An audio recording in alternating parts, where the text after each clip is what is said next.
नमस्कार शेतकरी बांधवांनो, शेतकरी ज्ञानमध्ये आपल्या सगळ्यांचं मनापासून स्वागत आहे. पुढे जाण्याआधी एक छोटीशी विनंती. जर आपल्याला अशीच माहिती आवडत असेल तर लगेच आपल्या या चॅनलला सबस्क्राईब करा. बरं, आता आपण एका खूप महत्त्वाच्या प्रश्नावर बोलूया.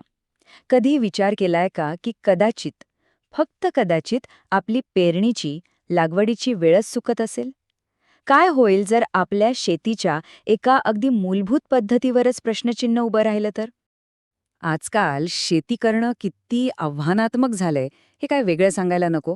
म्हणजे वाढता खर्च, खराब होणारी जमीन, पाण्याची टंचाई आणि हे लहरी हवामान या सगळ्या समस्यांनी आपल्याला अक्षरशः वेढून टाकलंय. अहो विचार करा ना, एका बाजूला रासायनिक खतं आणि कीटकनाशकांचा खर्च इतका वाढलाय की तो आवाक्याबाहेर जातोय.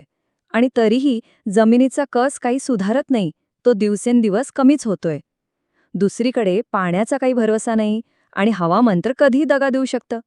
या सगळ्या चक्रात होतं काय, तर आपला खर्च वाढत जातो आणि नफा मात्र कमी कमी होत जातो. पण जरा थांबा, एक क्षण विचार करा.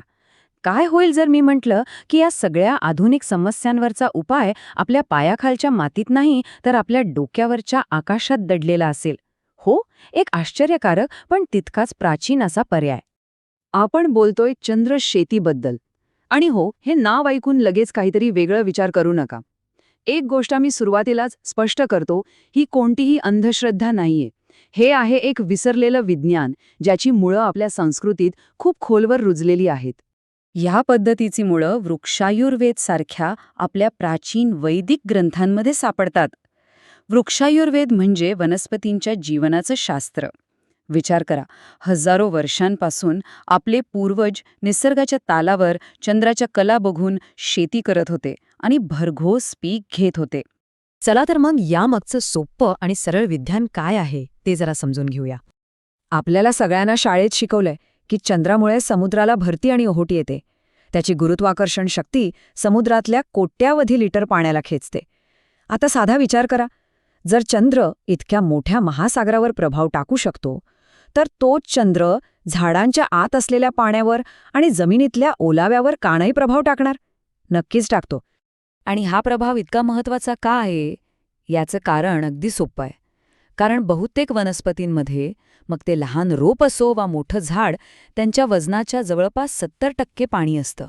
वनस्पतींमध्ये जो जीवनरस असतो ना, तो दुसरं तिसरं काही नसून याच पाण्याचं आणि पोषक तत्वांचं मिश्रण आहे. आणि चंद्राची गुरुत्वाकर्षण शक्ती थेट याच जीवनरसाच्या प्रवाहावर परिणाम करते. हे अगदी सोपं आहे. जशी समुद्राला भरती येते, अगदी तशीच एक प्रकारची रसभरती वनस्पतींमध्ये येते.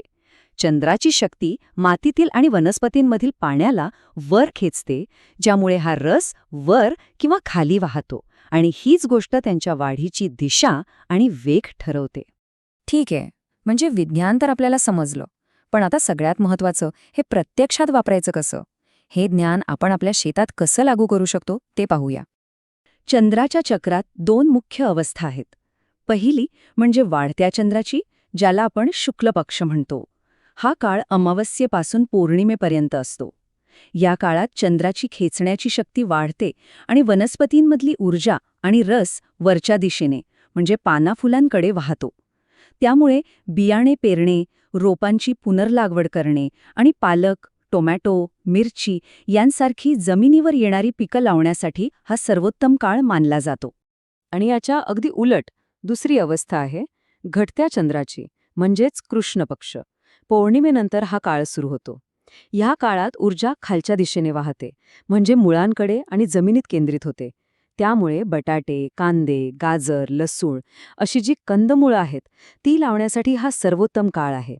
इतकंच नाही, तर ह्या काळात जर खुरपणी केली तर तण लवकर वाढत नाही आणि जमिनीला सेंद्रिय खत देण्यासाठीही हा उत्तम काळ असतो. आतापर्यंत आपण ही पद्धत काय आहे आणि ती कशी वापरायची हे समजून घेतलं.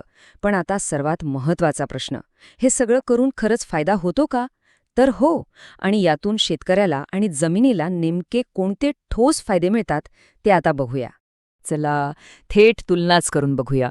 रासायनिक शेतीत खतं आणि कीटकनाशकांवर प्रचंड खर्च होतो. चंद्रशेतीत तो खूप कमी होतो. पाण्याचा वापर कमी होतो, कारण निरोगी झालेली माती ओलावा जास्त वेळ धरून ठेवते.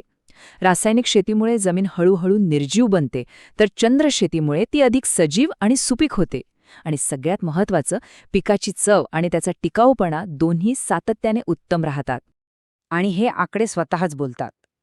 अनेक शेतकऱ्यांच्या अनुभवानुसार कीटकनाशकांवरील खर्चात तब्बल 70 ते 80% बचत होऊ शकते. विचार करा. आणि पाण्याच्या वापरात 30 ते 40% घट होते. ही बचत म्हणजे आपला थेट नफा आहे. आणि हे फक्त कागदावर लिहिलेलं नाहीये, हे खरे अनुभव आहेत. नाशिकमधील एका द्राक्ष बागायतदारांनी सांगितलं की या पद्धतीने छाटणी आणि खतं व्यवस्थापन केल्यामुळे त्यांच्या खर्चात मोठी बचत झालीच, पण त्यांच्या द्राक्षांची गोडीसुद्धा वाढली.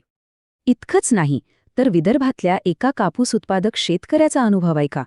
ते म्हणतात की पेरणी चंद्राच्या कलेनुसार केल्याने त्यांच्या कापसावरील बोंढळीचा त्रास लक्षणीयरित्या कमी झाला. हे खरे अनुभव या पद्धतीची ताकद सिद्ध करतात. तर मग ह्या सगळ्या माहितीनंतर आपल्यासमोर एक महत्त्वाचा निर्णय उभा राहतोय. एक निवड करायची आहे.